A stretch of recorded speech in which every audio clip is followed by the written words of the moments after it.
You have joined the call. There are two other people in the call. Your camera is on. Your microphone is on. Your app is low. Shall we start now? Hello. It's Goldie. Your microphone is on. Namaskar, sir. Namaskar.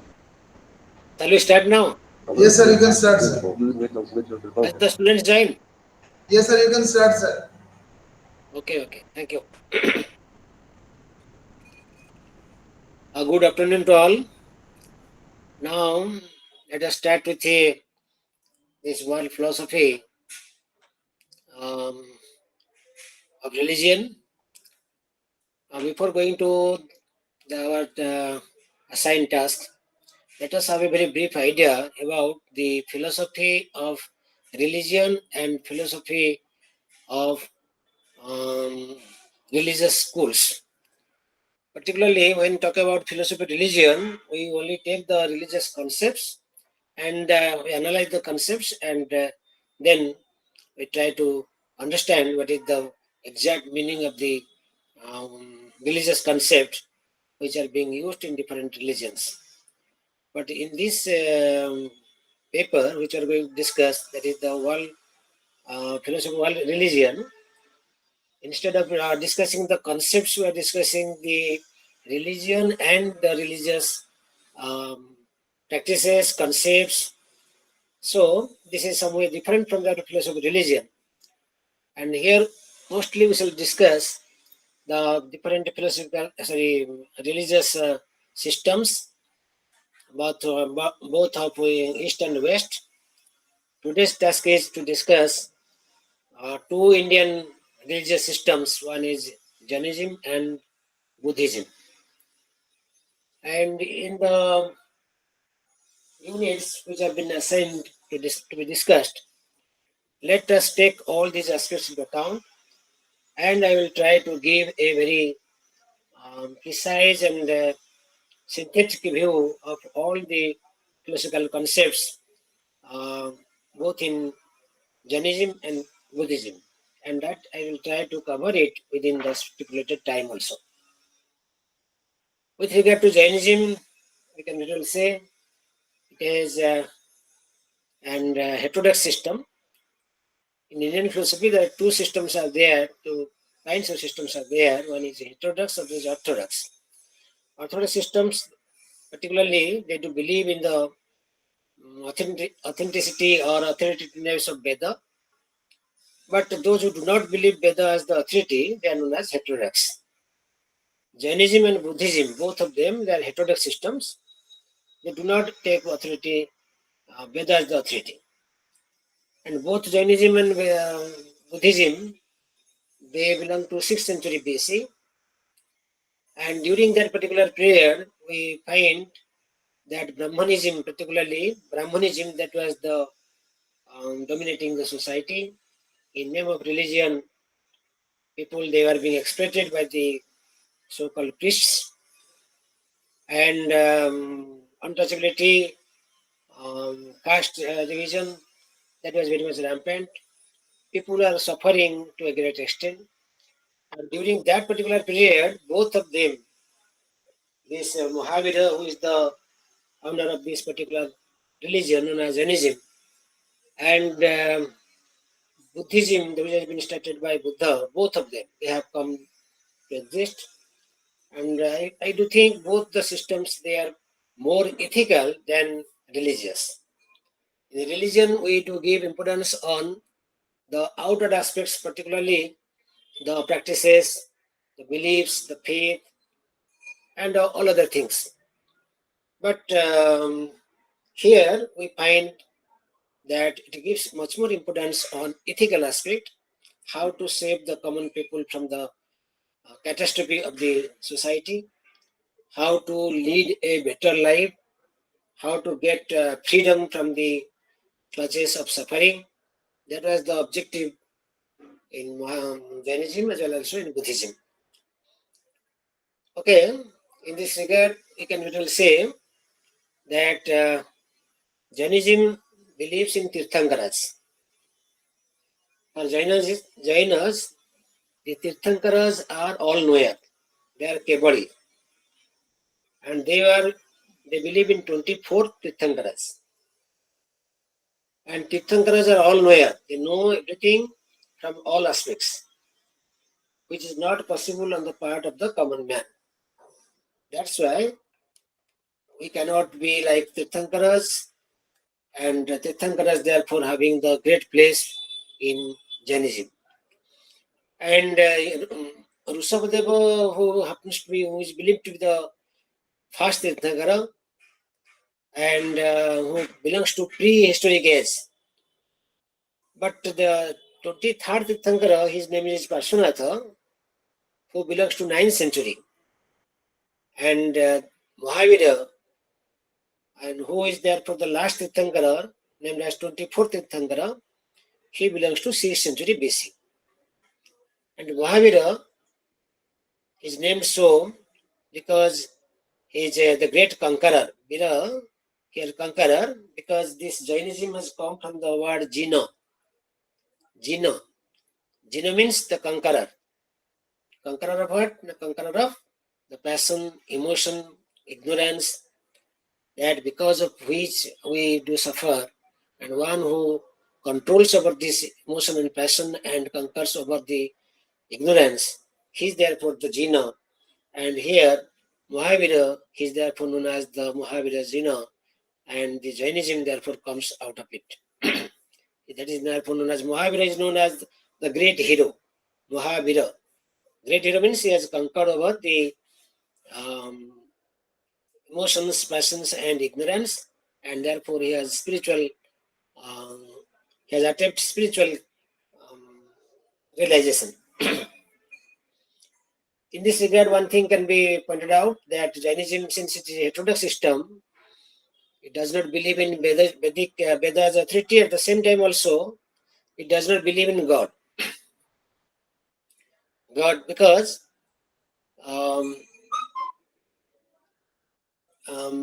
it doesn't believe in the God. Means it later on we find that it believes in Godhead, but it does not believe in God.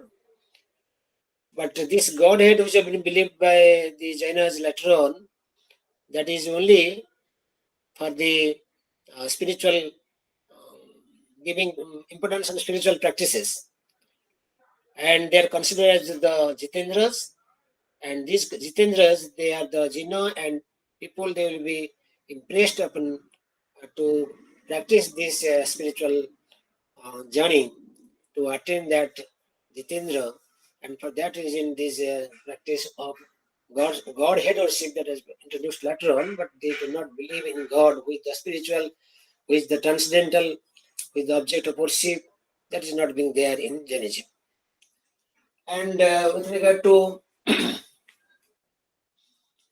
origin and development of this Jainism, Mahavira, we can really say that Mahavira, he was born in the year 599 BC in the the place known as Boisali, that is near Patna, now in Bihar. And he has passed his mortal body in the year 527 BC at the age of 72. That is at Pavapuri. Pavapuri is the place that is near Patna too. That means he has served a period of 72, and during this particular period, he has preached his philosophy and religion to the common people, to make it available to the common people, so that they can also be free from the clutches of the suffering. And and this Jainism, that emerged essentially as a reaction against Vedic orthodoxy, already I have told you. And the Vedic orthodoxy that has lost its purity during that time, and in the name of religion and religion particularly, the common people, they are being exploited. And this Mahavira, he therefore came forward just as a reaction to this Vedic orthodoxy and to save the people from the these social cassette evils. This therefore being and with regard to this the Godhead, we find a very beautiful verse that is been written by Haribandhu Suri in the book that Sarvadarsana Samuchaya, and there he describes like this: Jinendro devata tatra raga dvesa vivarjitah hata moha mahamalla kevala jnana darsana sura surendra samprijya mad bhutartha prakasakah trutasna karma khyam krutva samprapta parama padam. And this is the meaning is the worship of Godhood in Jainism is not in theistic way, as the God is being worshipped as the transcendental reality, but it is therefore performed for the spiritual awakening of the believers. That's why there is no such a God worship, but Godhood worship is being there just to encourage them and to become aware of this Jainism and become free from the clutches of the suffering. And let us come then to the Jaina literature, that is known as the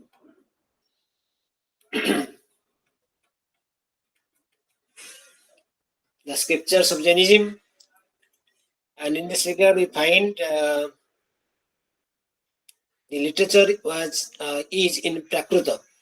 At that time, that is in the Sanskrit language was there, and the common people they are making use of Prakruta or Pali, that therefore the ordinary language. And in that ordinary language, his philosophy is being discussed and described because he was very much oral, and that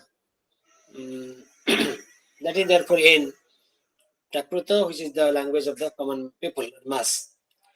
Jaina teachings are all oral, but later on, during 3rd and 4th century AD, they are systematically recorded in writings, that is again in the Sanskrit. Later on, that has been therefore be written in Sanskrit because it was oral at the very beginning. So, sacred books which you come across with regard to Jainism, there are two kinds, such as the Purvas and the Angas. Purvas are 14 in number, Angas are 11 in number.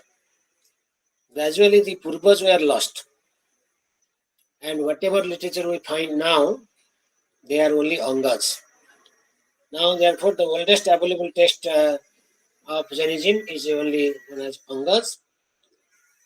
Besides this, we find also the other literatures which have been developed later on by the Jaina sannyasis or Jaina scholars, such as the Umaswami, who has therefore written a book on Jainism known as Tattvartha Adhigam Sutra. So also we find Malisana Suri, who has written a book named as Sadvada Manjari. Then Siddhasena Divakara, who has also written a book named as Nayavatara. These are the different texts we come across in Jainism. And then with regard to Jaina, they have been therefore later on being divided into different sects, and that is known as your Sitambara and Digambara.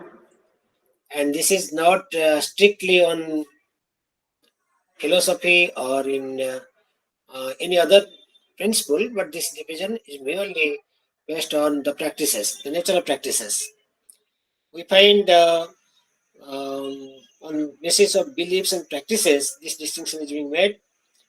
And you know, Swatambaras means those who are wearing white clothes, Swatambara, just Svatambara, they wear white clothes, and they are very much puritanic, moderate, accommodating. They do not therefore give much more rigorous practice of the Jaina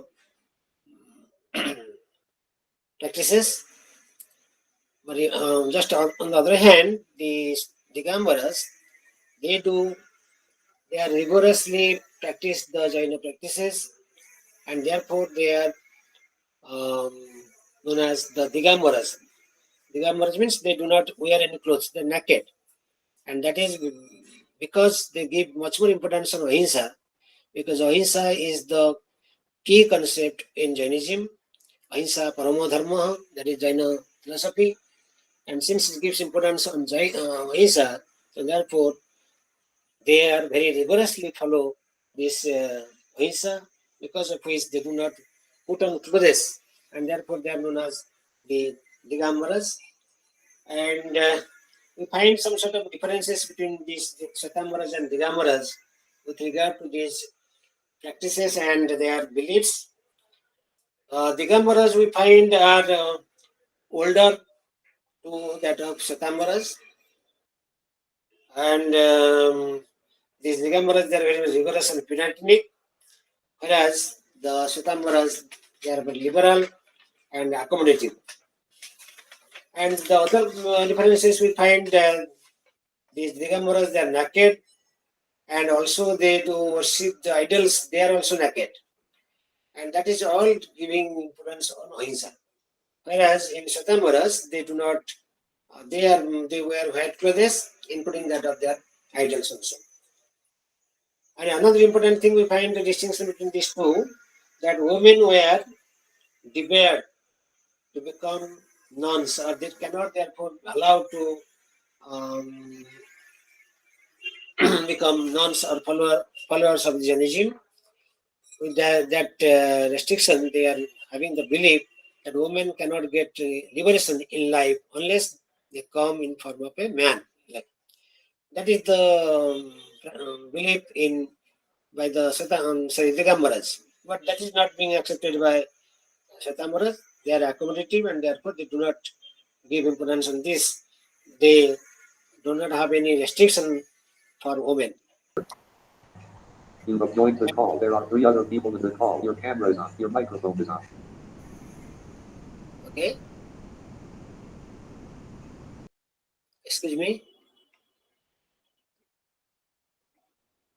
Am I audible? Control Yeah, your you're audible. microphone is on. Okay.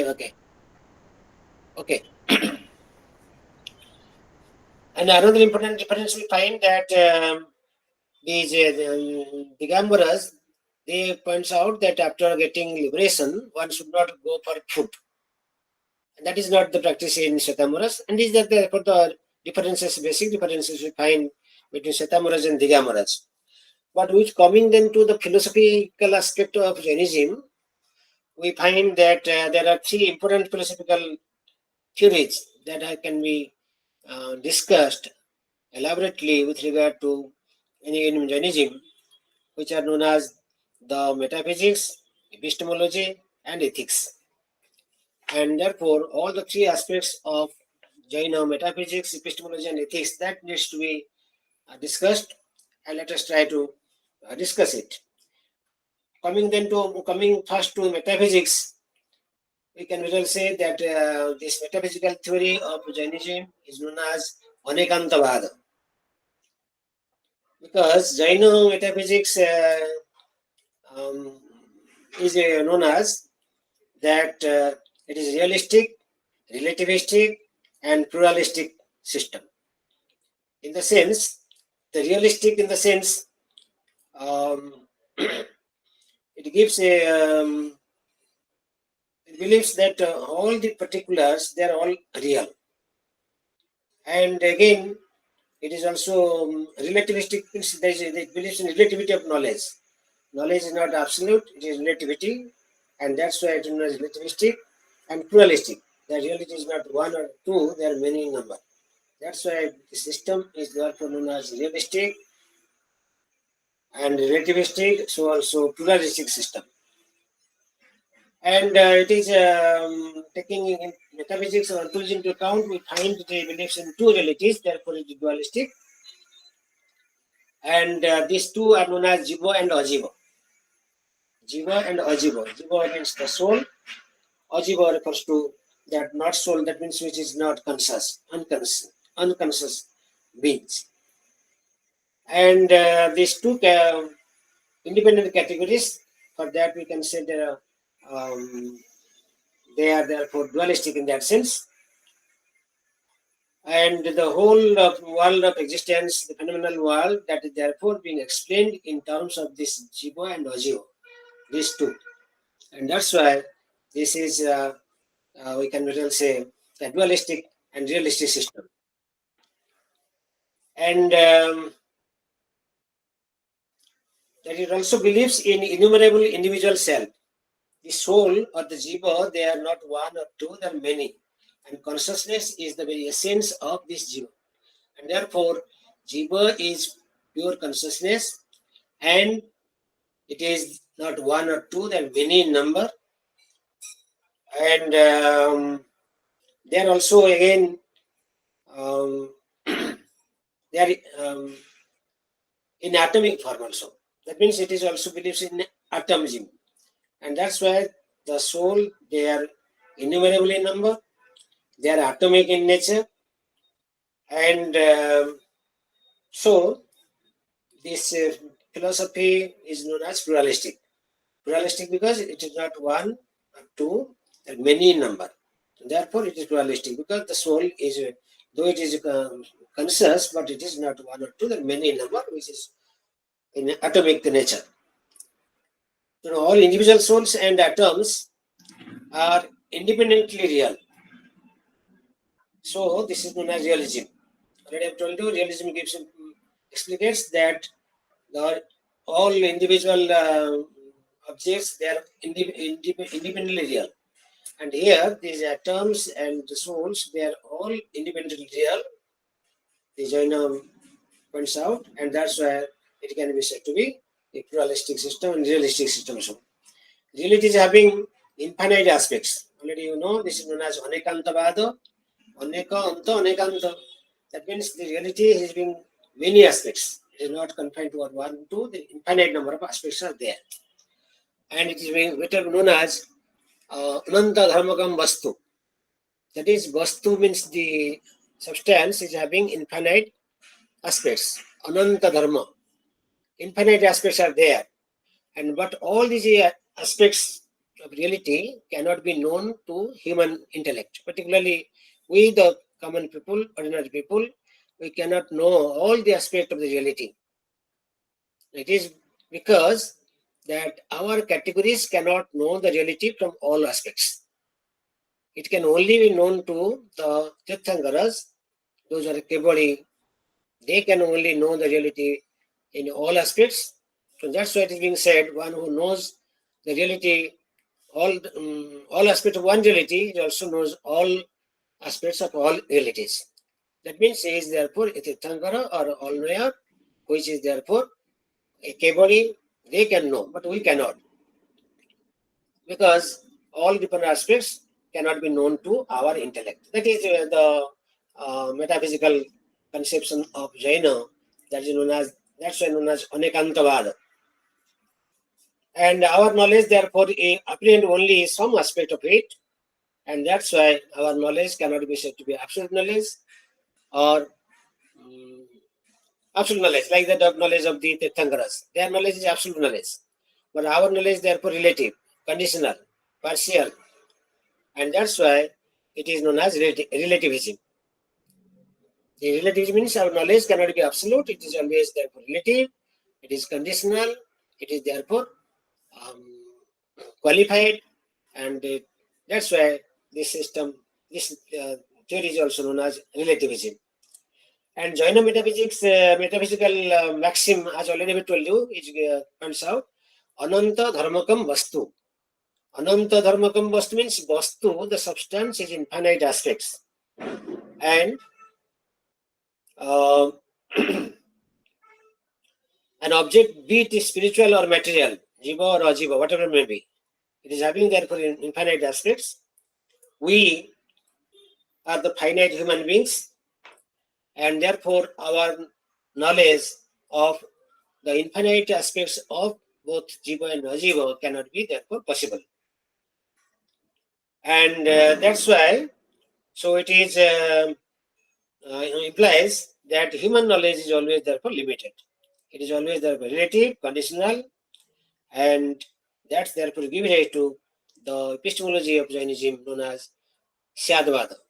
Syadvada is known as the epistemology which therefore points out that knowledge, human knowledge particularly, human means ordinary human beings like us, their knowledge is always partial, conditional, relative, and that's why it is known as your Syadvada. That means your knowledge claim, that is the statement, must always be qualified by Syad. That is the epistemology which we shall discuss in detail. And this Anekantavada and Sadvada are therefore just these two aspects of metaphysics as well as also the epistemology, and they are just like the two sides of the same coin. One without the other cannot therefore be explained.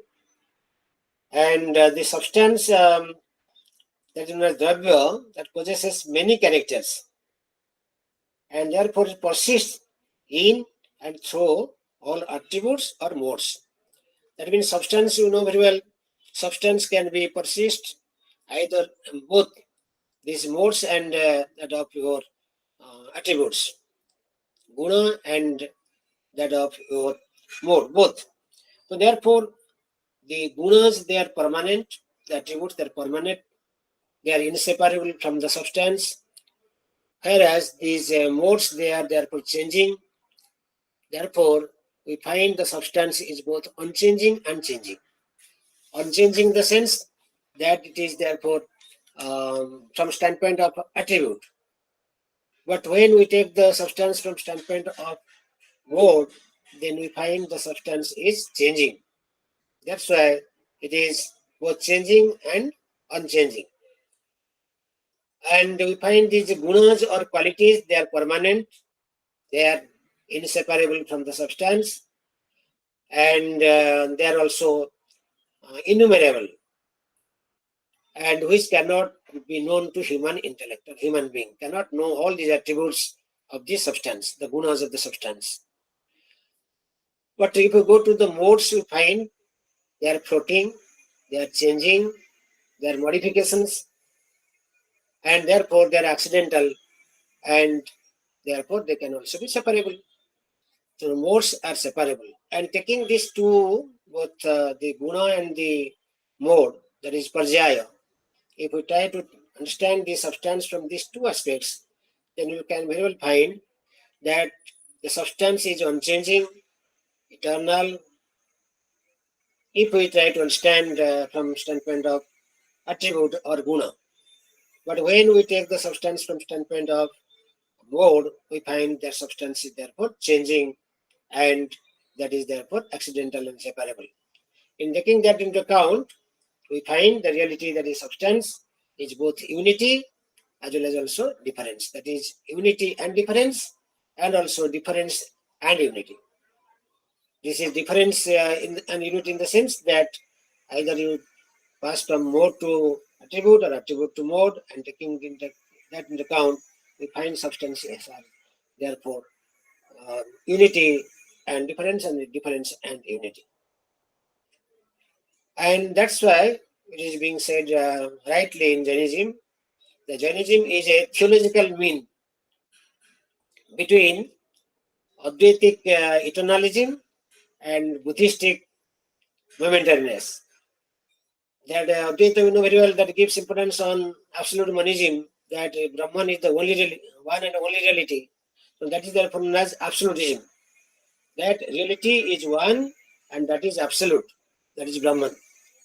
On the other hand, if you go to Buddhism, you will find Buddhism does not accept this eternalism or absolutism. It gives importance on that of your momentariness, Shanabhangavada, you know very well. So therefore, here we find Jainism is a mean between these two. Mean, you know very well, mean means that these two, in between these two, absolutism in one hand and eternalism, momentariness on the other hand, in between these two, that our Jaina theory that comes. So therefore, Jainism is, can be said to be, it is a mean between this Advaitic eternalism and Buddhistic momentariness. Thus, we find that accepting Jiva and Ajiva as the root of everything, it repudiates both the Advaitic Brahmanism and as well as also Charvaka materialism. So, eternalism of Advaita philosophy and momentariness, materialism of Charvaka, both they have been repudiated, denied by Jaina. How? That the matter cannot be, point is that matter cannot be derived from pure consciousness. Brahman, as you know very well, is the absolute reality according to Vedanta, and nothing else is real. In Vedanta talks about that Brahman Satya, Jagat Mithya, Jiva Brahmi Manapara. So Jagat Mithya, material world is illusory, it is not real. And here therefore the Jainas points out that if Brahman is the only reality, which is a pure consciousness, from which how can the matter will come out? The matter, the empirical world which we live in, that cannot be produced out of Brahman, which is the pure consciousness. So also the mind cannot be interpreted in terms of unconscious material atoms. And if you take the Charvaka, that matter is only real. The Charvaka is known as Indian materialism, which gives importance on that matter is the only reality, and there is no such spirit or consciousness. And that's why here we find that if matter is the reality, then how can the mind will be explained? Mind cannot be interpreted in terms of matter. So therefore, this problem arises in both these two. That is Vedantism as well as materialism of Charvaka. But Jaina therefore repudiates both, and therefore it talks about this, that it is the mean between these two, and therefore Chit and Achit both are there, spirit and matter, consciousness and matter both are there, and both are real, and both therefore atomic in nature, and they do produce the empirical world, and therefore this is more acceptable, more logical than that of the other systems in Indian philosophy. Let us therefore, and you know, from this what we find that that means everything is partial. Our knowledge about the object, the empirical world is partial, because the object is having infinite aspects, the substance, the reality is having infinite aspects, but we cannot know all the aspects of reality, and that's why our knowledge of the substances must be partial, conditional, relative. And taking this partial view of the reality, if somebody claims that he is having the whole view, or he is having the complete knowledge or whole knowledge, then therefore he commits a fallacy known as fallacy of Ekantavada. That accepting or taking the partial view of the reality as the whole, one commits therefore fallacy of Ekantavada. And that's why we must take our knowledge, we must claim that whatever we know, that is partial, conditional, relative. But once you claim that it is therefore absolute, then it is therefore fallacious. Take the example. If somebody says that sky is blue, the sky is blue, therefore is absolute knowledge claim.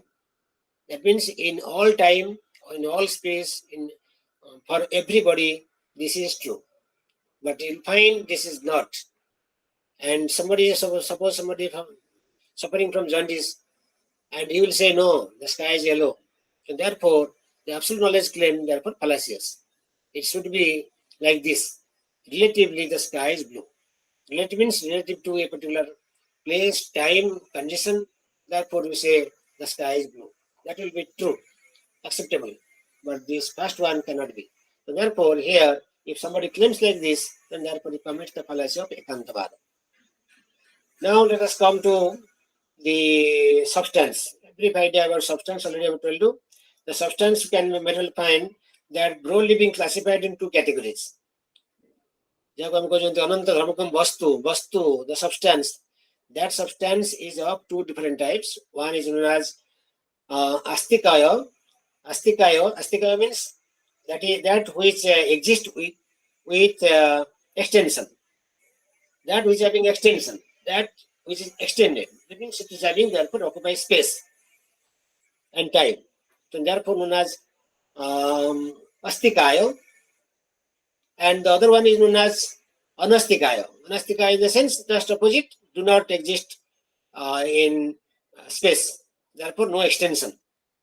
This is the basic difference between astikaya and anastikaya. This astikaya again is divided in two. One is known as jiva, other is known as ajiva. Jiva and ajiva. Already I have told you from the beginning, the reality is being divided in two. One is jiva, other is ajiva. And similarly, here we find this astikaya, that which is unextended. They are of two kinds, jiva and ajiva.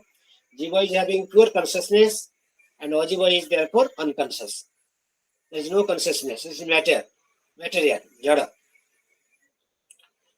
And jiva, I find that is therefore the consciousness is not absolute. This consciousness is therefore we find that differences are there of consciousness, and that is in degree. That is we find the different substances. This jiva or consciousness therefore varies in degree, and that therefore makes the difference among the jivas. Jivas are not of same category, same type. They are of different categories, and that is taking the degree of consciousness into account. Take the example of plants. They are also jiva. Animals, they are also jiva. Man, that is also jiva. But they are not of the same category. Because in plants you will find the consciousness is very low. That lowest you can say. That jiva, or which is having consciousness, that therefore is in lowest degree in plants. But you will find the animals that to some extent greater than that of plants. But in man, you will find that this consciousness is in the highest form. That means man therefore possesses this highest form of consciousness. So you see that jiva having there are many in number, and they do differ only in the degree of consciousness. So therefore, start taking the degree of consciousness to find the plant, animal, man, they are all different. If you come to the ajiva, that is known as your jada, that having no consciousness, that again is being divided into four categories. They are known as dharma, adharma, akasa, and pudgala. These are the four categories of ajiva or jada. Dharma, adharma, akasa, and pudgala. Akasa and pudgala, you see, dharma, adharma is not religion. Dharma here refers to motion, and adharma means rest. You know, anything which is having existence, it is therefore having this attribute of dharma and adharma. That is therefore it will be extended and also having rest. And akasa, you will find that it provides locus to jiva. Dharma, adharma, and pudgala. So therefore, akasa therefore provides the locus. Locus means the place where it will reside. So therefore, it provides the space to jiva, dharma, and adharma. So also to pudgala. And another point here you have to remember that when talking about the substance which are two in number, astikaya and anastikaya, the anastikaya that which does not exist in space or having no extension, that only refers to the all-pervading kala. Kala means time. So time is the substance which is all-pervading and therefore does not have any space to occupy. But other things they do occupy the space. Coming then to pudgala, which is a category of this ajiva, that therefore known as the jada, and that many that is both exist in atomic form and also the sanghata of all the atoms. And that's why this is therefore the matter. Pudgala is matter, and that is in atomic form, and that is therefore both independent and also in combination. And there are 4 type of atoms are there. We find 4 type of atoms are there. One is known as the these atoms, they do have the sparsha, rasa, gandha, and varna. These are the 4, and they do have the attribute or quality like that of sparsha, the touch, rasa, the taste, gandha is the smell, and varna is the color. And atoms do not therefore differ in quality and also quantity. That is the very nature of this Pudgala, which are the atomic in nature. This is how we find the substance which have been therefore classified into such different categories. And knowledge is therefore produced due to the relation of the. This is therefore the coming then to another point, you can very well say these jivas, they are of 2 different types. Jiva, we shall discuss later on with regard to that bondage and liberation. The jiva which is diprakara, 2 types of jivas are there. One is known as mukta jiva, other is known as baddha jiva. Mukta and baddha. Mukta means the very name suggests they are free. They are free souls. Free souls means they are not bound. But baddha means they are bound. They are put into bondage. And therefore they need the liberation. They have to be free from this bandhana or from the clutches of the suffering. And Jainism therefore believes that the jiva, the soul, is the karta, and bondage and liberation is determined by the karma. That we shall discuss later on. Karma therefore is the cause of bondage and also the liberation. Jnana. Jiva is also bhokta, enjoyer of both the pleasure and pain. So jiva is the karta, he is the bhokta. His karta means he is the agent because who performs the action, the karma, and the karma in form of sanskara therefore bind him. He is therefore baddha because of the karma, and he will become free from this clutches of bondage only when his karmic dross is get destroyed, which can be possible by means of following or by the practice of the ethical laws, ethical codes which have been prescribed by the Jainism. That we shall discuss later on. But this thing you have to remember that here Jiva is the karta of the actions, the karmas which perform, and he is also bhokta. He performs action and also become victim to its enjoyment, and he enjoys either pleasure or pain, whatever may be the consequence of its action. Then let us come into the epistemology. Epistemology is the theory of knowledge, as you know very well. Here, you have to remember that this knowledge that is produced due to the relation between the jnata and the geya, that is the subject and the object. Jnata is the soul or the karta, who is the karta, he is the jnata too, and also the geya means the object, and that is therefore unconscious. Conscious soul and unconscious matter, therefore when we find in a relation between them, we get the knowledge. And knowledge can be divided in 2 categories. One is immediate, other is immediate. Immediate known as paroksha and immediate known as aparaksha jnana or pratyaksha. So therefore, pratyaksha and paroksha, they are the 2 different categories of knowledge. And this apratyaksha, aparaksha by pratyaksha, that is therefore direct, immediate, that is produced out of the consciousness, and it is not due to the sense experience. The sense experience is not being there, which therefore is very much there in the these paroksha jnana or paroksha knowledge.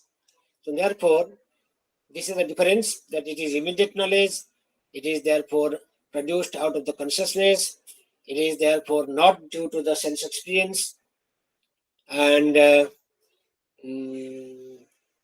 whereas mediate knowledge, that is produced out of the sense experience, and that is therefore the ordinary knowledge, we can really say, which again being divided into two, known as mati and sruta. That mati refers to that produced out of the sense experience, that is by mind and the sense organs. Sense organs provides the information, the sense data to that of mind, and mind therefore form the idea of the concept, and thereby one knows, that is known as mati. Therefore, it is known as sense experience by knowledge by sense experience. And it includes that of different types of pratyekshas are there, sorry, these sources of knowledge being there.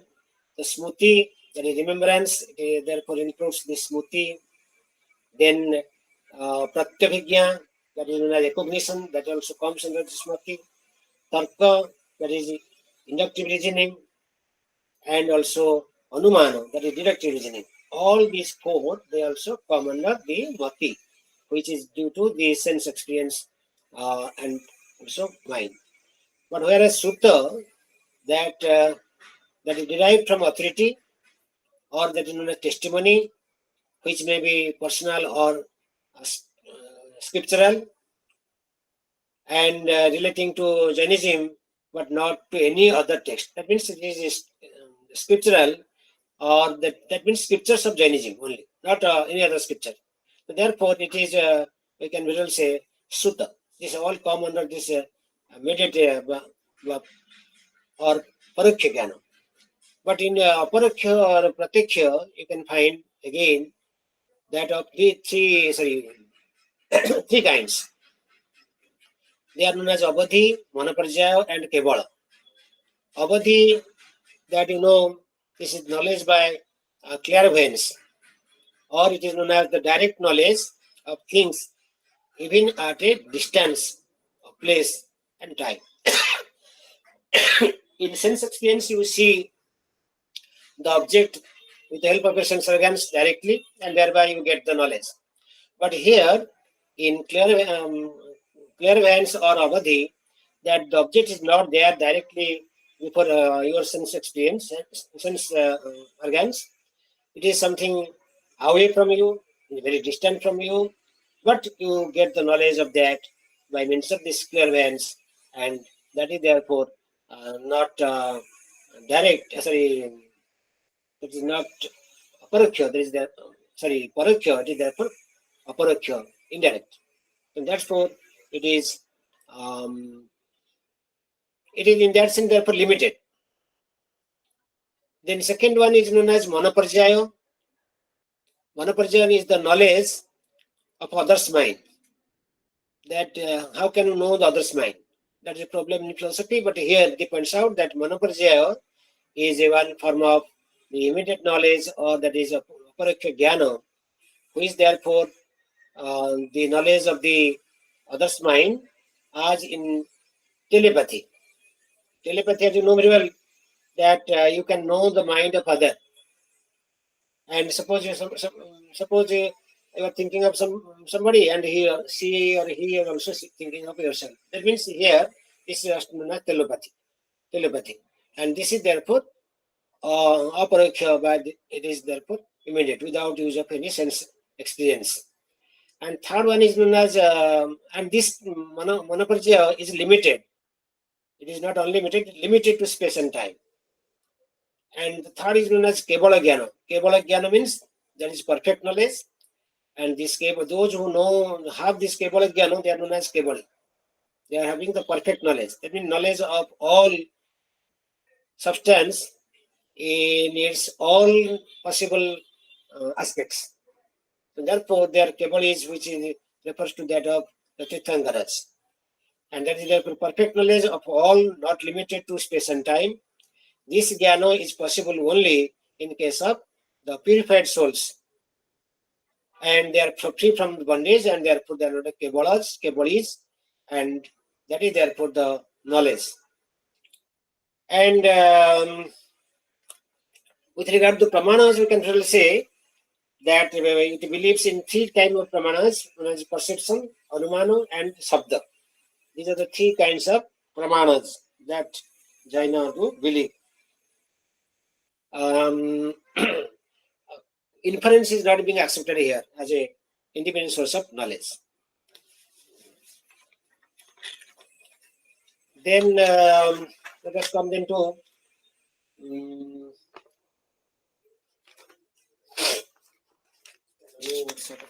let me. Okay. So knowledge again we have two types. One is known as valid knowledge, other is known as invalid knowledge. And with regard to this, you have to keep in mind it is a valid knowledge.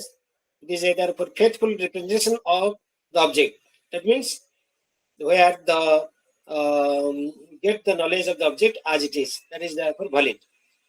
But in invalid knowledge, we find it is represented in relation which do not exist, and therefore it is sometimes becomes falsified, becomes liable to error, and sometimes also subject to contradictions. That's why this invalid knowledge is not the true knowledge, or that therefore does not give us the knowledge of the reality. And again, this invalid knowledge are of three different types. This is known as your sansaya, viparjaya, and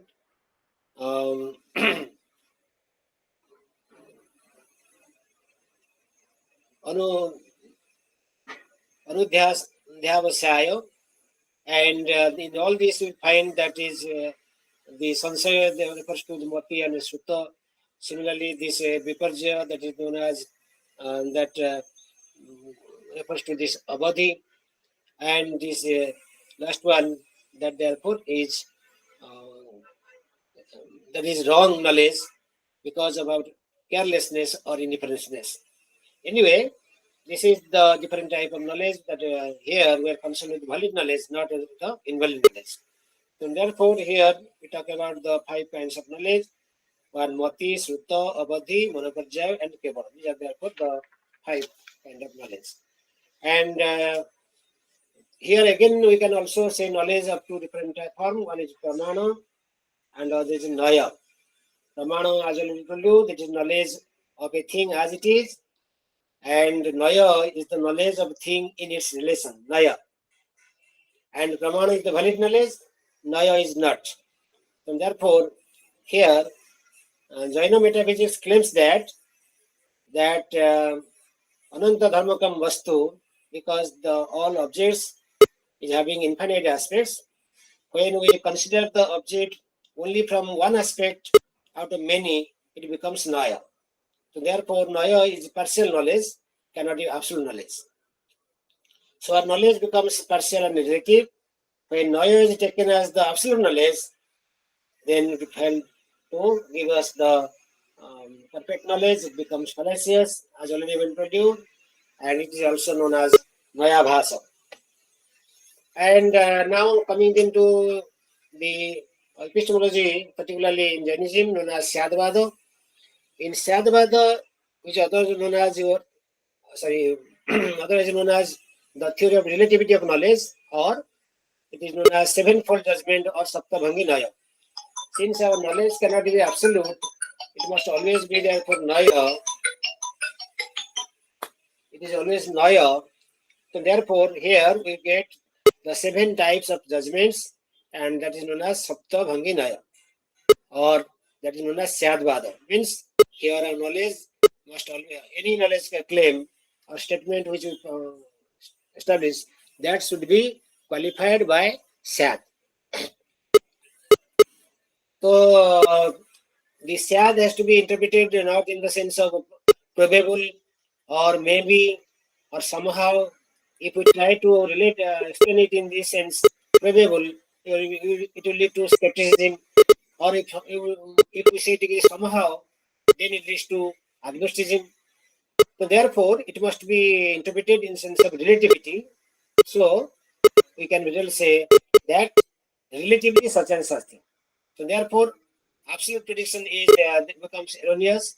No absolute affirmation and absolute negation is also a judgment can be possible. So It must be categorical prediction. In any category proposition, therefore, will be ruled out. So, our statement must always be therefore qualified by SAT. That is therefore the SAT Bado points out. And this is the sevenfold of judgments are there that we discussed. But before that, let us try to remember the story of observing or witnessing an elephant by the seven blind people. Seven blind people, they do come across an elephant and they do have the experience of a part of the elephant, and taking that part into account, they do claim that the elephant they have the knowledge of the elephant, just like a rope or a snake or a wall or a countryside fan or a pillar like this. So there is a confusion. There is a quarrel among themselves, claiming that their knowledge is the absolute knowledge, and that therefore is because they don't have the knowledge of the elephant in its all aspects, and they have taken only one aspect of the reality and claiming it as the absolute knowledge, and that is to be avoided, and that should not give us knowledge. So here Jainas have described the sevenfold judgments. The seven judgments are like this: Sadvasti, Sadvasti, Sadvasti, Nasti cha, Sadvaktabhyam, Sadvasti cha Abhyaktabhyam, Sadnasti cha Abhyaktabhyam, and Sadvasti cha Nasti cha Abhyaktabhyam. Here the distinction is the affirmative statement and which will be qualified by SAT, and therefore here it can be said to be relatively a thing is real. You can say table. This is a table. You can say this relatively this is a table, but you cannot say absolute claim this is a table. And similarly, the second one in SAT Nasti, that is therefore the negative proposition qualified by SAT. That is therefore you can say relatively a thing is unreal. SAT Asti and Nasti here both Asti and Nasti both have taken affirmative and negative aspect have been taken into account, and that is qualified by SAT, and therefore it is not relatively hello sir okay. ଆପଣଙ୍କ କଥା clear ଆସୁନି। Clear ଆସୁନି? ଏବେ ଆସିଲା, କଣ sound ହଉଥିଲା ସେଠି? ଓହୋ, ଆଚ୍ଛା ଆଚ୍ଛା, ଏଠି ବାହାରେ ଟିକେ କାମ ହଉଛି ତ ସେ ଓକେ। ଆଜ୍ଞା ସାର୍, ଥ୍ୟାଙ୍କ ୟୁ। ହଁ, ସ୍ୟାଦ୍ ଅସ୍ତି च ନାସ୍ତି च, here affirmative and negative both aspects are being taken together and qualified by SAT. So therefore it can be said to be relatively a thing is real and unreal. Sometimes the objection is, or criticism may be raised that how can this will be a statement? This is a clear-cut contradiction. But here you have to remember this, that it is not contradiction because that both affirmative and negative, they have taken together, but not from one standpoint. From one aspect, it is affirmative, it exists. From another aspect, it is does not exist. So therefore, it is not taking affirmative and negative or affirming and denying at the same time. It is not contradictory, therefore. It is therefore the very peculiarity of Jainism that they have tried to explain that a reality can be explained from two different perspectives, either affirmatively from one standpoint, negatively from another standpoint. If I say this table is red, so color from standpoint of color you can say this is red, but from standpoint of shape you can say it is not circular. So therefore here two standpoints are being taken, not from single standpoint. Single standpoint, if we take, then it will be contradiction. Okay, this is my third statement, judgment. Then the fourth one is sad on Abhyaktabdam.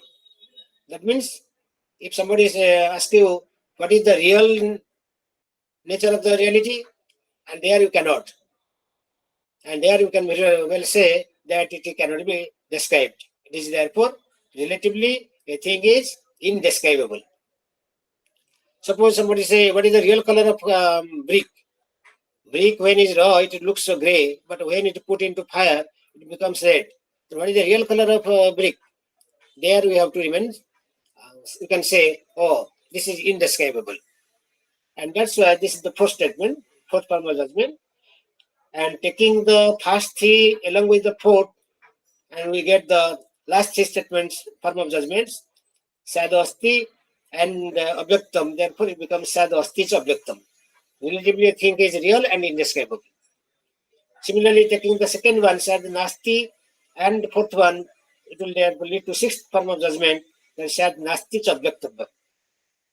And third statement, that sad asti cha nasti cha, with that of the fourth one, you will get therefore sad asti cha nasti cha avyaktam. Relatively, a thing is real, a thing is unreal, and also it is indescribable. This is how they talk about the sevenfold of judgments, that our judgments must be qualified by Sat. It cannot therefore be absolute. Any absolute knowledge claim therefore leads to fallacy. Okay, this is therefore the epistemology. Now let us come then to the last part of this, that is ethics. And with regard to ethics, before that you must keep in mind that is bondage and liberation is there. Bondage already we told you, that is because of the karmic dross. One performs the karma, and the karma which is not being result of which is not being incurred, that therefore give rise to the karmic dross, and that karmic dross which is accumulated, that therefore is the cause of suffering, and that is known as your bondage.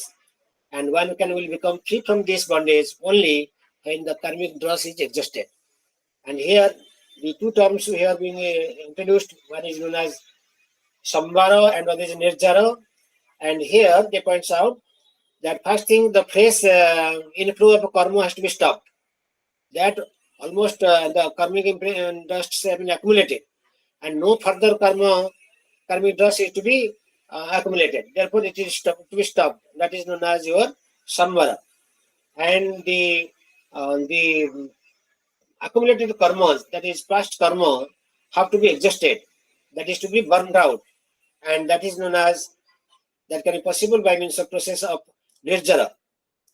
And thus, therefore, liberation is possible by adopting the psychophysical discipline, that is known as that is called the rules or the conduct, moral conducts, moral principles, moral laws, which have been prescribed by Jainism for the monastic order as well as also for the common people. And here we find that Jainas, they talk about the threefold,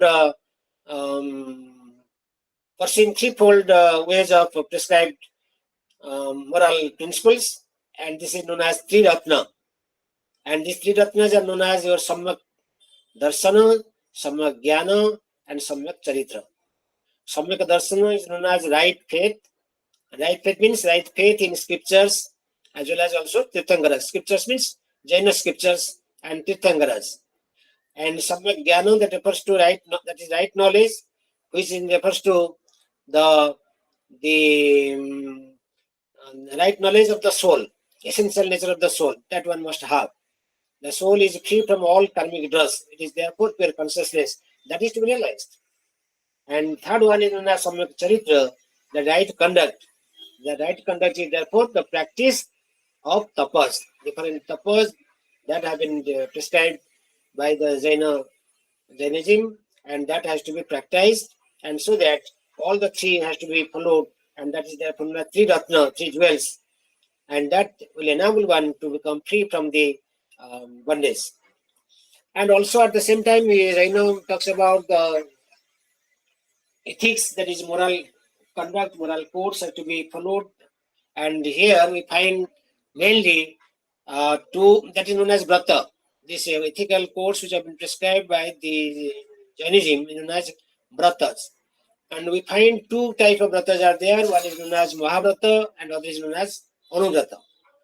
Mahabrata, that is known as great vows. Anubrata means the small vows. Here Mahabrata refers to these five the bratas which one has to follow, and that is to be followed rigorously. And these five bratas are known as Satya, Ahimsa, Asteya, Parigraha, and Brahmacharya. You know all these things. Satya is there for truthfulness, Ahimsa is non-violence, Asteya is non-stealing, Parigraha is known as non-possessiveness, and Brahmacharya is the celibacy and self-control. And all these five are to be followed rigorously, or and that is therefore prescribed for the jatis, and that is therefore known as Mahavrata, because that is to be rigorously followed by the jatis. But these vratas, when are followed by the householders, that is known as Anuvrata. So Anuvrata means that these 5 vows are to be followed linearly, not so rigorously, by the householders, common people. So that they are put known as Anuvrata. Besides this, also we find the Sikkhavrata and Gunavrata are there. And Sikkhavrata meant for the common people to practice the evenness of mind and self-disciplining. Sikkhavrata. Gunavrata, that is prescribed for the householders to follow the moral imperatives. And these are 3 moral imperatives are there. That is, one is known as reduction of the desires to minimum, because most often you find that desires is the cause of suffering. Buddhism is that you will see that desires, that therefore give rise to suffering. But here also desires are to be minimized. Second one is to keep body and mind healthy. That means you must keep body, mind under your control. And third one is therefore to cultivate virtues within oneself.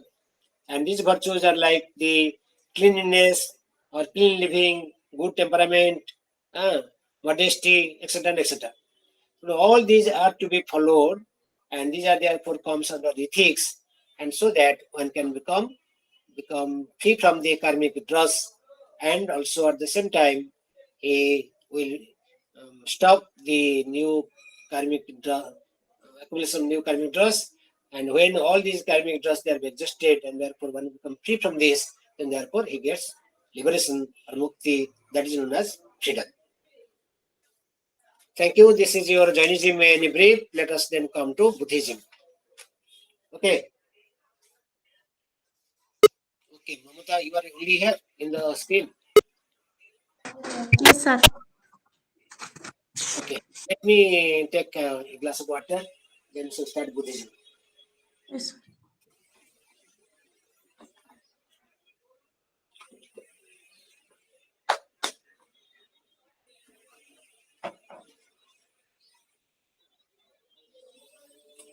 In Buddhism also there are 2 units, and I am not going to discuss as per the unit which have been prescribed here, but I will take a very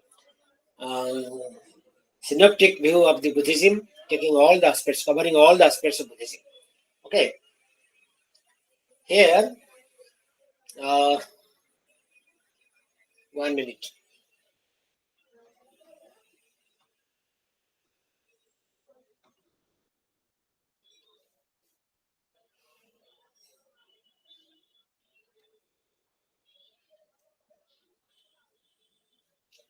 Already I have told you that Jaina, I am a Jaina, and I am the Gautama Buddha, Gautama. They belong to 6th century BC, and they have come from the good family. And Buddha, for example, he has come from a royal family, and you know that Buddha, he was not interested towards this um, worldly life. Mostly, he was in search of the truth, and you know the 3 incidents which he came across in his life, which therefore changed his life, and therefore he left everything, his palace, kingdom, son, wife, everything, and he was in search of the truth. And after long years of penance, ultimately he could realize the truth, and which is known as the 4 noble truths. That is the whole thing, you know it very well. I am just going to give it the philosophical aspect of this. And with regard to his Buddhist life, you know very well, he was born to the royal family in the year 560 BC, and his father name was Sudhodana, and he was the king of Sakya dynasty. And his mother name was Mahamaya, you know it very well, and his wife is known as Jasudhara, and son is named as Rahula. This is his family names, and he was very much disinterested towards the family life and towards the world life, and ultimately he left his family in search of the truth, and that under the Bodhidharma, in Bodhagaya, that he realized the truth and therefore realized this truth, which is known as the Four Noble Truths, and that is a fourth number, and that's why it is known as Four Noble Truths. Okay, what are these Four Noble Truths that we shall discuss? Because with regard to his life and other things, that you can know it from in detail from your books and from these materials. I'm not going to it just to save time and also to have brief detailed explanation of the philosophical theories. Let us come into the Four Noble Truths. What are the Four Noble Truths? That he realized after long penance, or so to say tapasya, that this is known as Arja Satya, Chatwari Arja Sattani. The Arja Satya, these Four Noble Truths are known as Arja Satya, and they are four in number, and that's what known as Chatwari Arja Satyani. These four are therefore Dukkha, then Dukkha Samudaya, second one, third one known as Dukkha Nirodha, and the fourth one is known as Dukkha Nirodha Marga. What is then Dukkha? The Dukkha, already you know very well, he could experience that three incidents in life, that a diseased person, an old man, and a dead body. And from these incidents, he could realize that life in which one has to grow old, he has to suffer from different diseases, and ultimately he will die. Then what is the ultimate goal of life? Why does one live this life? And that's why, coming to this, he could realize this first noble truth, that dukkha. This is the first noble truth. Dukkha means that suffering. And suffering is therefore, he says, the birth is suffering, the old age is also suffering, the sickness is suffering, death is suffering, the poverty, that is also suffering. So, whatever one come across, that is nothing but suffering. One suffers in life. And this suffering, therefore, he named this as dukkha. And you know very well, Sankara, he has also tried to explain his dukkha in his own sloka. That Punarapi Janamam, Punarapi Maranam, Punarapi Janani Jakshane Sayanam. That one therefore takes birth, again dies, again he comes to his mother's womb, and again takes birth, and again dies. And therefore, this is a cycle of birth and death. And this cycle, birth and death, this is nothing but dukkha. And here, the Buddha also takes the same thing, that birth and death, all are therefore dukkha. One takes birth, becomes old, and again dies, and again takes birth. And this is how the cycle of birth and death that goes on. And that is therefore dukkha. And then he talks about the objective is how to become free from this dukkha. And therefore, he talks about the second noble truth. And second noble truth, you know very well, that is the dukkha samudaya. Dukkha samudaya means there is a cause of suffering. Because you know the causal theory, nothing comes out of nothing. If something is there, that must have a cause. Ex nihilo fit. So also here you find that Buddha also realized the same thing. If dukkha is there, there must be cause of dukkha. Because nothing comes out of nothing. So therefore, in second noble truth, he talks about this cause of the suffering, that is known as dukkha samudaya. And with regard to this dukkha samudaya, here we find a particular philosophical theory, causal theory, that is being explicated in Buddhism. And that theory is known as Pratitya Samutpada, doctrine of Pratitya Samutpada.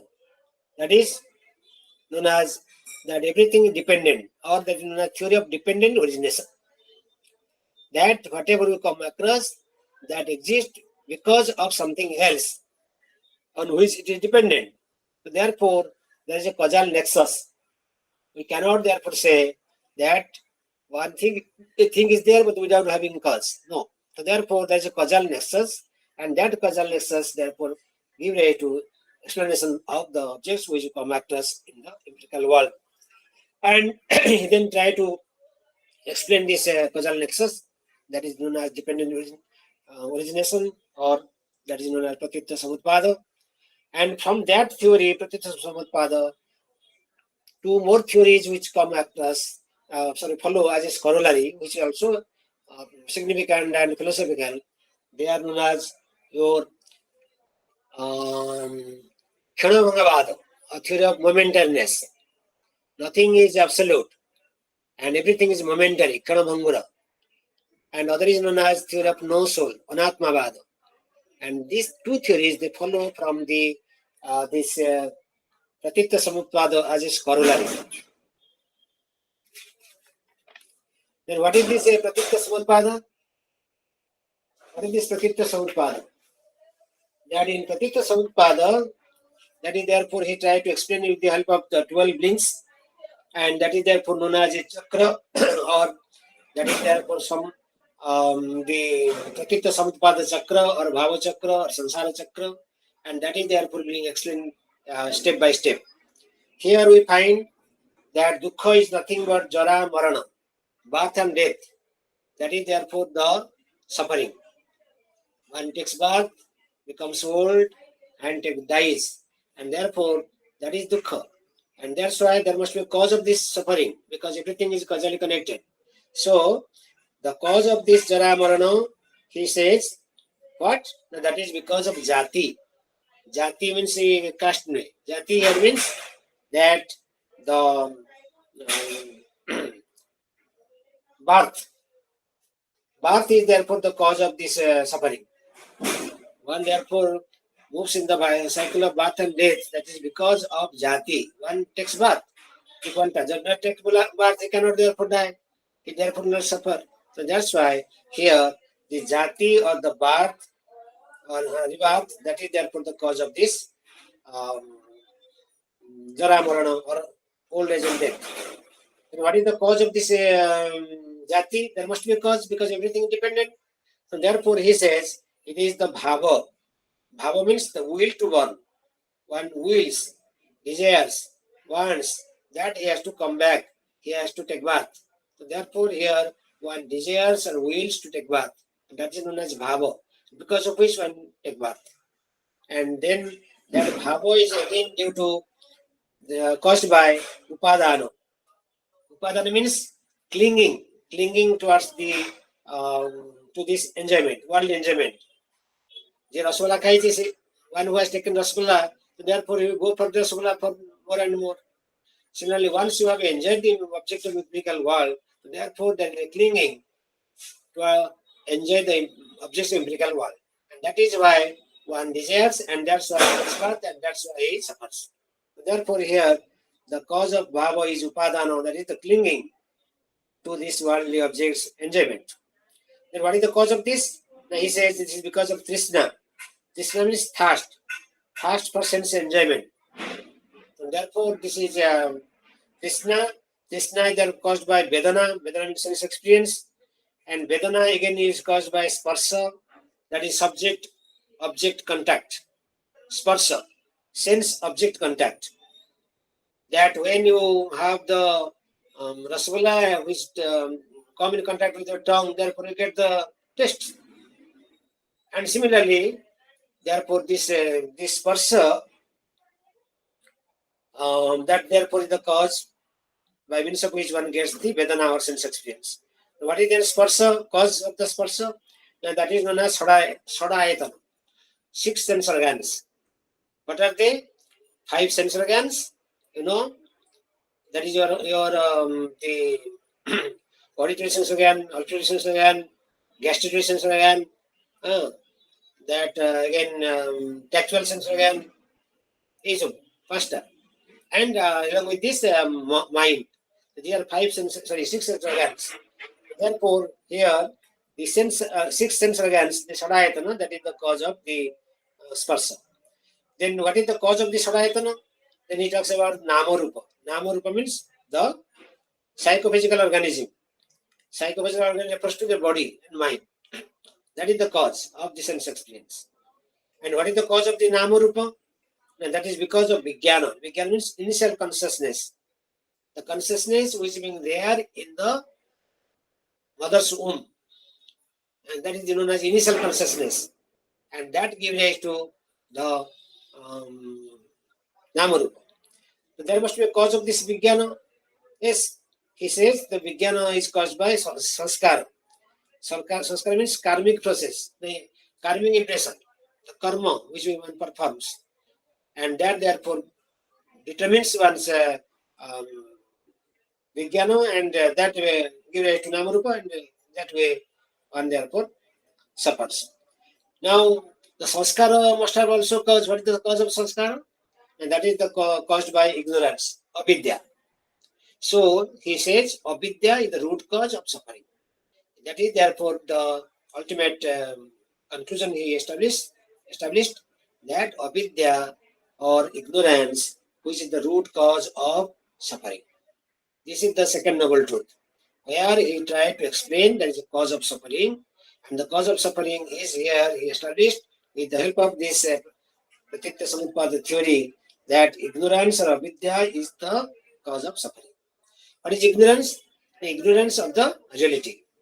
What is real and what unreal we fail to realize, and therefore we take the unreal as real, because of which we become victim to suffering.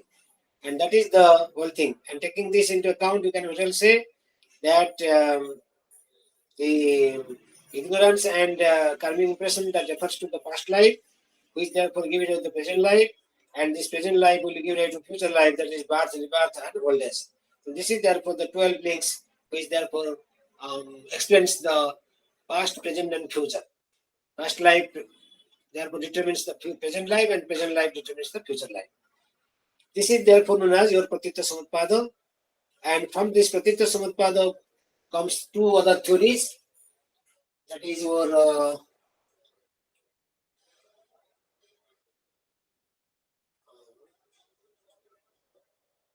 okay. The other two theories let us discuss now also. That will become better. The second theory which follows, first theory which follows from this is known as your Kshanabhangavada. Kshanabhangavada means Kana. Everything is Kshanabhangra, everything is momentary, nothing is permanent, nothing is absolute, nothing is therefore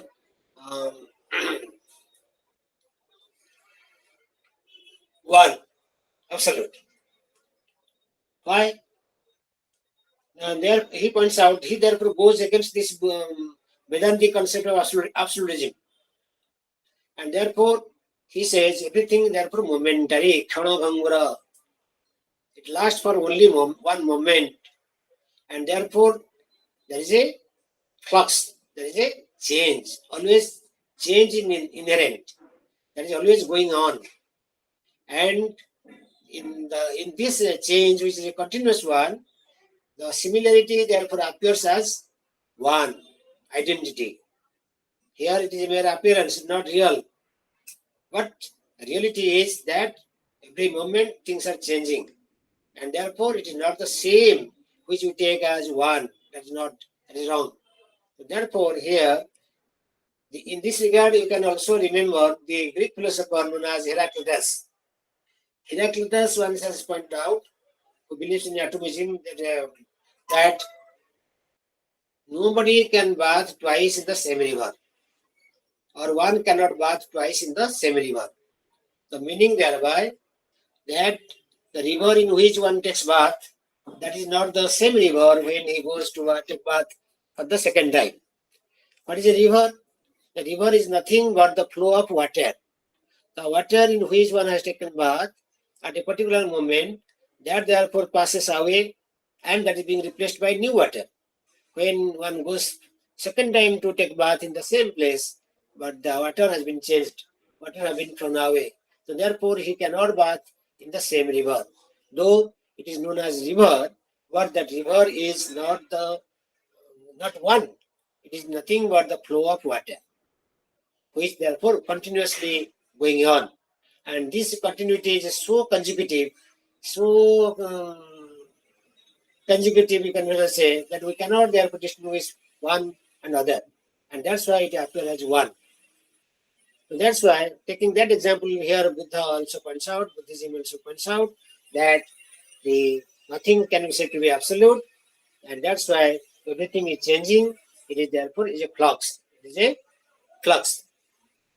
And also they have taken another example to explain it. The example of the candle. Sorry, the flame. You might have seen flame, that if you light a particular candle, you will find the flames are there, flames is there, but we take the flame as one, but the flame is not one. It is the series of flames. So therefore, the individual flames which we find, which come out, that flame therefore passes away continuously along with next and next. So therefore, it appears as one flame, but that is not the case. It is therefore the, the clocks change, or it is a continuous flames. Taking these two examples in account, here the Buddhism therefore points out, Buddhist they points out that it is a flow. It cannot be said to be absolute. It is therefore momentary. Khanabhangura. It lasts only one moment, and in next moment it changes to something else. So therefore, nothing can be said to be permanent and absolute. And therefore, absolutism and that has been therefore being denied, and therefore Buddhism takes the middle view, Madhyama Pratipad, middle path between absolutism and nihilism, or so to say nihilism. Yes, nothing exists, nihilism points out, and therefore this is the two extreme views, and therefore it takes a mean between these two, middle path between these two. And if this is the case, from this it follows the other theory known as Anatmavada. What is Anatmavada? Anatmavada explicates that there is no Atma. And we have a belief, particularly in Hinduism, we have a belief that Atma is Ajara, Amara. It is therefore only transmigrated in nature. It transmigrates from one body to other. It is therefore it is not destroyed. It is always therefore transmigrated from one body to other. It is therefore eternal, permanent, absolute. And that concept is well explained in Gita, as you know very well. Vasansi jinani yatha vihayo nabani punhati naro parani, etc. And also it is being said, Nainang sinati sastrani gahati pavaka, non chaitana tyapo, non susaiti maruta, like this. That Atma is such which cannot therefore be cut by the sword, cannot be burned by the fire, cannot be thrown away by water, cannot that means it cannot be destroyed. It is indestructible. What happens? It only transmigrates. Just our one earth clothes is replaced by new clothes. So also when the body dies, that Atma therefore leaves the body and takes a new body. This is the conception. And that means Atma is being taken as eternal in our tradition. But Buddha therefore points out, Atma, if everything is nothing is absolute, nothing is eternal, nothing is permanent, everything reduced to only momentary, or it is only flux, change, then how can Atma be said to be eternal? That's why he denied Atma as does not exist as an eternal reality. It doesn't exist an entity. That is therefore known as the Anatmavada. Anatmavada does not mean that there is no Atma. It is only to be interpreted in the sense that Atma as an entity, Atma as an absolute reality, Atma is eternal reality, doesn't exist. Because from the Pratitya Samutpada follows the theory of momentariness, Khanabhangavada, which explicates that everything is momentary. That's why the Atma cannot said to be absolute, which we believe, and therefore he denied it. And another point you have to keep in mind that if Atma is not there, how can you explain these other theories like doctrine of karma, bondage, liberation, rebirth? How can you explain it? Who will take birth again? Rebirth. Karava. If Atma is not there, then how can the rebirth will be explained? How can bondage will be explained? How can liberation will be explained? And that's why, but Buddha has accepted this. Buddha, he has accepted law of karma, bondage, liberation, rebirth. He accepted all these things. And that's why we cannot say that Buddha has denied this Atma, and that is known as Anatma Vada. Rather, it can be said that Buddha has denied the Atma as an entity. He has denied Atma as an entity. For him, now you may raise the question, if he has denied Atma, and if he has denied Atma as an entity, and then Atma is there, then what is this Atma? Then what is this Atma? How can this Atma can be explained? And this can be explained in the sense that if you take the dialogue between Milinda and Nagasena in the Milinda Parva, where the dialogue between these two, that give a very clear picture of concept of Atma of Buddhism. Buddha therefore points out Atma is not an entity, Atma is nothing but consciousness, and that is again a flow of consciousness. And that he has tried to explain in, we find this, you can well explain, taking this dialogue between Nagasena and King Milinda. Nagasena is a Buddhist sage, Buddha sannyasi, and Milinda is the king. Once Milinda went to Nagasena just to know what is Atma. Therefore, he went to Nagasena and asked Nagasena, "Oh, Nagasena, please show me Nagasena." Show me Nagasena in the sense that the Atma is being there inside the body. This is the belief. And you please show me that Atma, named as Nagasena. So, Nagasena immediately asked him, "Oh, king, how could you come? If you come to me, how could you come? Have you come on foot or chariot?" And king replied, "Chariot." Then what is chariot? He asked, "What is chariot? Does the chariot refer to the wheel? No. To the axle? No. The horse? No. Horses? No. Or combination of all? No. What is this? What is the chariot then?" The chariot is a name which has been assigned to all this. And all these expressed together, and to that a name is being assigned. That is chariot. The chariot doesn't mean anything else. So he can point out that this Atma we talk about, that is also the same thing. Atma refers to consciousness. Atma is not something, an entity which can be shown. And Atma is the of the five skandhas. When we talk about the human personality, that is the constituted of five components. Okay? Sir ପୁଣି ଥରେ କେମିତି sound ହଉଛି? କାଇଁ ସାମ୍ନା ତ ହଉଥିଲା। ଏବେ ବନ୍ଦ ହେଲା। ହଁ, ଏବେ ହଉଛି ପୁଣି କେମିତି ଗୋଟେ ସାଉଣ୍ଡ ହଉଛି? ସେ ବାହାରେ ଗୋଟେ କଣ କାମ ଦାମ କରୁଛନ୍ତି, ସେ ଟିକେ ଟିକେ ସାଉଣ୍ଡ ଆସୁଛି। ଏବେ ବନ୍ଦ ହେଲା। ସେ ବାହାରେ ଗୋଟେ କଣ ସାଉଣ୍ଡ ହଉଥିଲା ଟିକେ। ସେ ସବୁ ଆସୁଛି, କି ଶୁଭୁଛି? ଡିଷ୍ଟର୍ବ ହଉଛି? ନାଇଁ ସାର୍ ଏବେ ଶୁଣା ଯାଉନି, ମଝିରେ ମଝିରେ ଏମିତି କଣ ଗୋଟେ ସାଉଣ୍ଡ ଆସୁଛି, ବହୁତ ଜୋରସେ ହଉଛି, ଆପଣଙ୍କ କଥା ବି ଶୁଣି ହଉନି। So he therefore tried to explain the thing that human life or human being is therefore constituted of five components. That is known as five skandhas or five components. What are they? They are known as the rupa.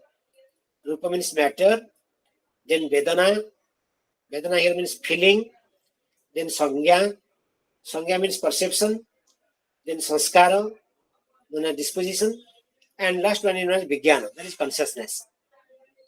And these 5 skandhas therefore constitute, this is Sanghata. Sanghata means the whole, all these 5 skandhas taken together constitute the human being. And therefore here this sanskara, Vijnana, that is consciousness, that is being there. And that consciousness also constitute the part of the human personality or human being. And that sanskara, that consciousness is therefore constitute one's soul, and that is a so conscious, continuous one, and therefore it is having no break. 1 second.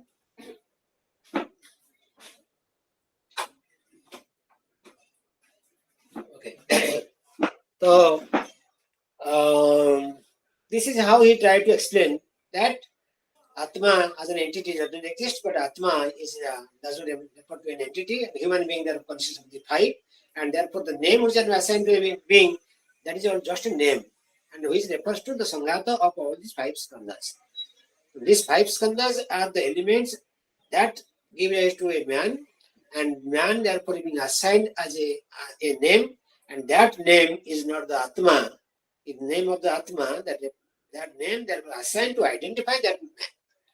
If we take our the Nagasena, then Nagasena is the name which is assigned to to him. That is not therefore the name of the Atma, or doesn't refer to Atma. This is how he tried to explain that the Atma does not exist an entity. This is therefore the next one, that is known as which follows from the Pratitya Samadapada, the first momentariness, then this is Anatmavada, or that is no soul. Then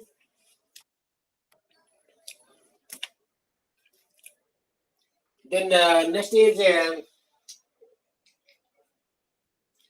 this is the second noble truth. Then come to third noble truth. The third noble truth is known as Dukkha Nirodha. Dukkha Nirodha means that the suffering can come to an end, cessation of suffering. You know, if cause is there, effect is there. In absence of cause, effect vanishes. You know, it is causal theory. And therefore, the second noble truth, when he knows that Atman, that suffering is there because of avidya, then when avidya is replaced by vidya, then there is no longer any suffering. So therefore, suffering can come to an end. Suffering can be therefore removed, replaced by the nirvana. And therefore, here he talks about nirvana. Nirvana means mukti, liberation, freedom. One will become free from the suffering, dukkha. And that what is this nirvana? Nirvana, you remember, nirvana is an existential state that which can be attained here and here also. Here means here and now. That means in the empirical world, one can attain this nirvana when he becomes free from his avidya. If his avidya is therefore removed and it is replaced by vidya, then he can become free. So nirvana means what? Nirvana means etymologically known as blowing out. Blowing means therefore extinction.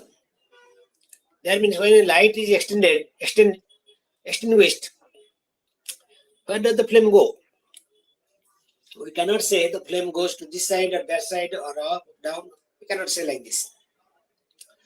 So also here, when somebody becomes free from this vidya, therefore he gets nirvana, and this nirvana, therefore the extinction of his ignorance, and therefore he becomes free from this and gets mukti. He becomes free from these desires, passions, emotions, and that therefore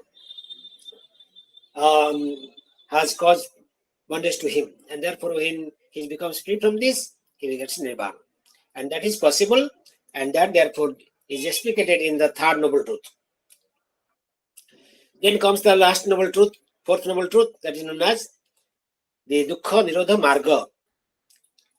Dukkha Nirodha Marga means he also points out a marga, a particular path, and by following which one can become free from this vicious cycle of death and birth. And that is known as eightfold path. Dukkha Nirodha Marga, which is known as eightfold path. What are they?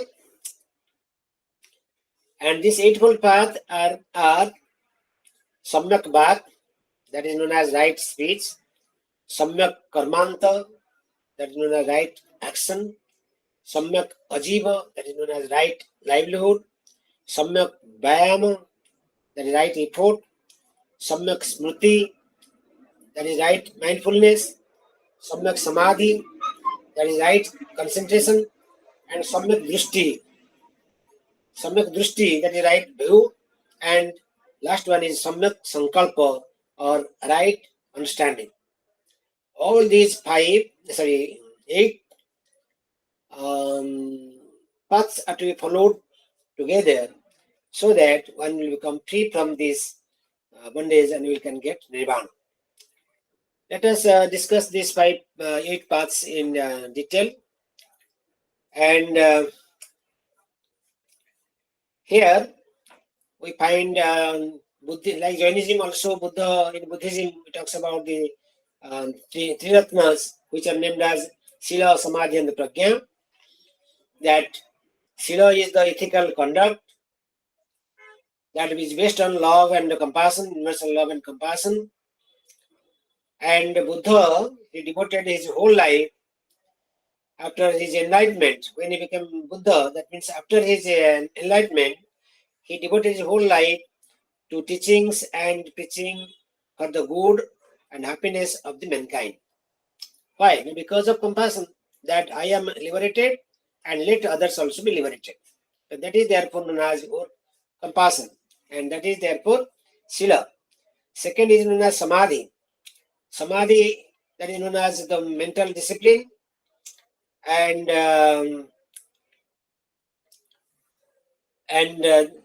the right thought and right understanding constitute the third jewel, that is known as your pragya. And all the three together, when followed, that refers to these eightfold paths, and that therefore enables one to become free from these classes of bondage, and therefore one becomes free from this Jara Marana Chakra, Prabhava Chakra, Sansara Chakra, death and birth, and therefore one gets Nirvana or Mukti. And let us see what are the eight paths. The first is known as right speech. Right speech means abstention from telling lie. Even it also prohibits backbiting, slander, and in form of hatred, enmity, disunity, disharmony among individuals. All these have to be forbidden. That means one should not follow all these things, and that can be possible by means of right speech. And one should not even speak carelessly. Speech should be at right time and right place. One can also not say anything useful. There one should remain silent. That means whatever you say, that must have some meaning, significance. If not, then you don't speak like this. So therefore, this is not right speech. Second one, right action. Right action therefore consists in action, and which therefore avoids destruction or injury to life. Even the destruction of property, that should be avoided. And it also promotes the honorable and peaceful living. This is therefore right action. That means you have to perform such actions which will therefore not harm others, life and their property. And also it will promote others' love, fellow feeling, brotherhood, and towards others. And it also forbids the dishonest dealings with others, etc. and etc. Then we find the right living, that there consists in adopting a honorable and blameless profession. You should not therefore follow a particular profession which therefore condemn your life, character, your life, and therefore your profession must be blameless and very honest one. Then right effort therefore refers to it is therefore refers to a perfect and wholesome state of mind. So one's energy should be directed towards it by preventing the evils from mind. It primarily means four things. That is eliminating evil which has already been possessed by oneself, preventing further evils, promoting goodness which is already within oneself, and engaging oneself in greater good. This is therefore the right effort. And then right mindfulness or right mindedness that urges an individual to see things from the right perspective. And therefore, he must be watchful and sincere.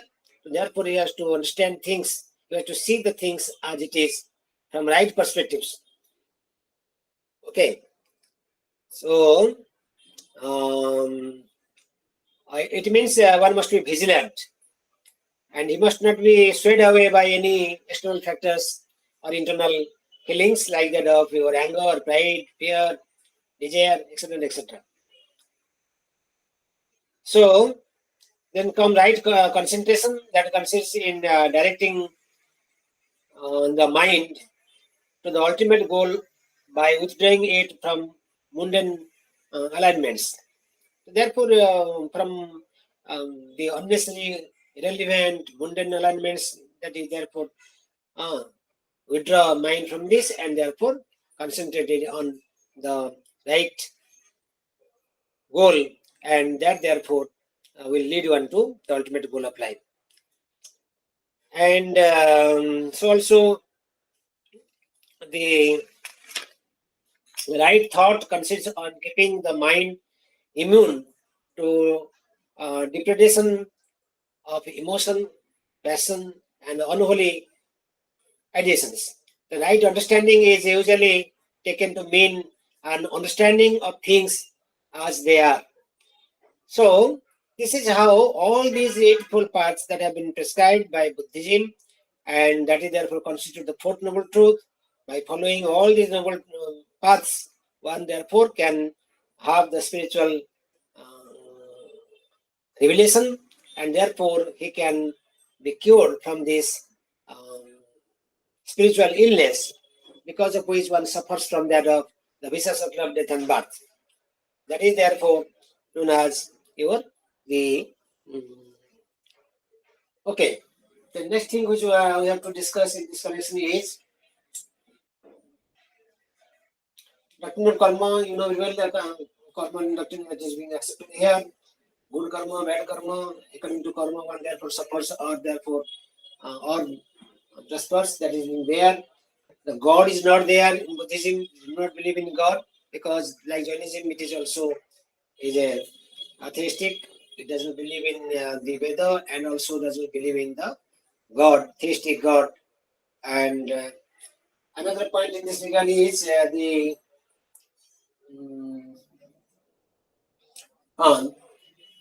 find the sects in Buddhism. In Buddhism, there are two sects. One is Mahajana, another is Hinajana.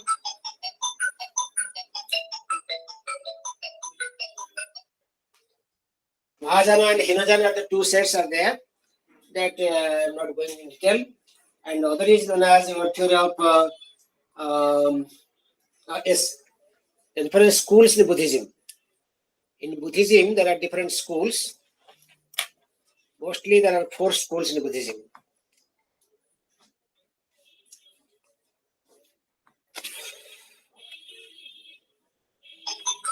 Okay.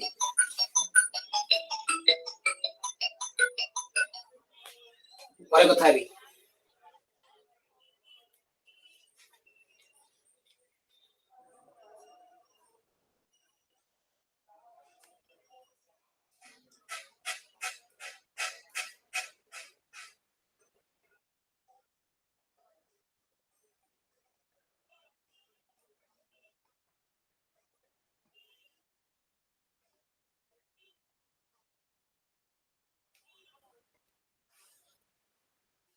Okay, there are 4 schools in Buddhism, and these 4 schools are known as the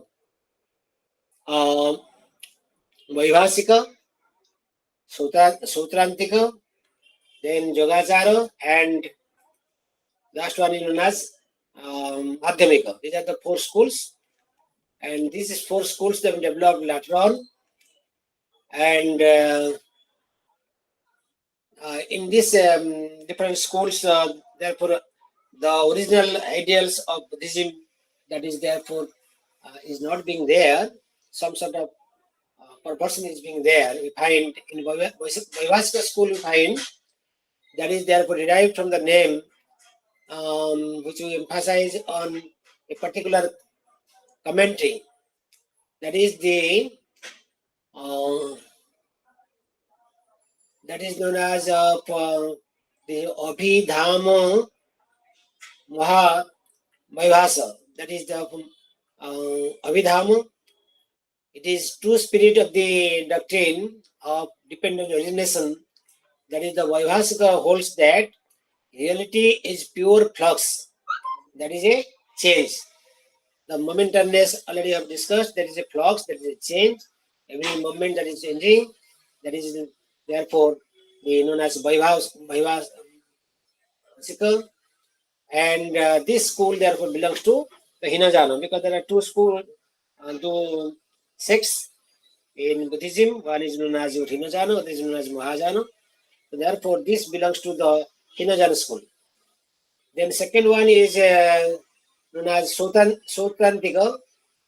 This Sutrantika derived from the fact that it gives greater importance to the authority. That is known as Sutra Pitaka. It is known as Pali language. It is known as Sutra Pitaka. That is the authority, and therefore it is known as Sutrantika, and gives a mostly importance on the Veda scriptures as the authority, and this is therefore another school, and this school also belongs to the same Hinayana sect. And third one is known as your Yogacara. Yogacara school therefore belongs to Mahayana Buddhism, and there are 2 different accounts of the origin of the name Yogacara of the school. And according to one account, the followers of this school emphasized yoga. Yoga here means critical inquiry, along with achara means conduct. So critical inquiry and conduct both are therefore being highlighted here. This is the one way of interpretation. Yogacara therefore is a school which gives importance both on yoga and achara. That is critical inquiry of the truth as well as the conduct. And another view is that the adherents of this school practice yoga for the realization of the truth. So therefore, here the second view is that yoga they they practice in life, and that's why it is known as yogacara. So yoga is the practice through which one therefore gets free from the bondage, and that is therefore the practical aspect, and that's why this is known as Yogacara, and Yogacara school belongs to that of Mahayana Buddhism. And last one known as your Madhyamika school. This Madhyamika school, you know very well, belong to Mahayana Buddhism, like that of the Yogacara, and the literature of the literal meaning of this Madhyamika is the hearer of the middle way, Madhyamika, Madhyama. So Madhyamika therefore avoids all extremes. That we already have told you that Buddhism avoids 2 extremes, absolutism and nihilism. So also here this Madhyamika school therefore it will follow the middle path, middle way, and it is therefore avoids the extremes like that of eternalism, annihilationism, self, not self, matter, spirit, unity, plurality, identity, and difference, all this. And this is, they are both founded by Nagarjuna. You know very well, Nagarjuna is the well-known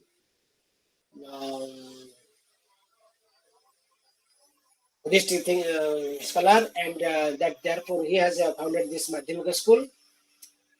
And for him, knowledge is the means by which man seeks to unite the self and other. Knowledge is personal, propositional, and propositions are therefore constituted of concepts, and concepts refer to name and forms, namarupa. Hence, the reality which the philosophers create in their knowledge is the reality of names and forms, and it is not a reality in itself. It is therefore reality which is therefore created by philosophers himself, known as namarupa. And Madhyamika also talks about this Sunyavada, that is void. Therefore, the Sunyavada or Sunyata, that is another important contribution of Madhyamik of school, and that Sunyata has influenced with Madhyamika Sunyata or Buddhistic Sunyata, that has influenced our Vaishnavism in Odisha, or Vaishnavism. And because of that, we find Vaishnavism, not only Vaishnavism, also the Mahima cult, we find that is also being influenced by this Sunyavada or of this Madhyamika school of Buddhism, that is known as, expounded by this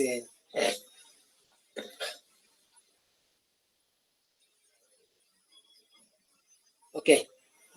So we can only sum up that with regard to Buddhism, we therefore discussed that Buddha is a contemporary to that of Mahavira, who was therefore having the objective to save the common people from the catastrophe, though they are suffering from different social and religious setbacks, and therefore with that motive, he therefore preached some ethical teachings, mostly ethical teachings with philosophical background, and therefore that becomes suitable for the common people. And he, after being enlightenment, spread his ideas, philosophy throughout with the help of his disciples and others, and for a period of 40 years. And now we'll find Buddhism is very much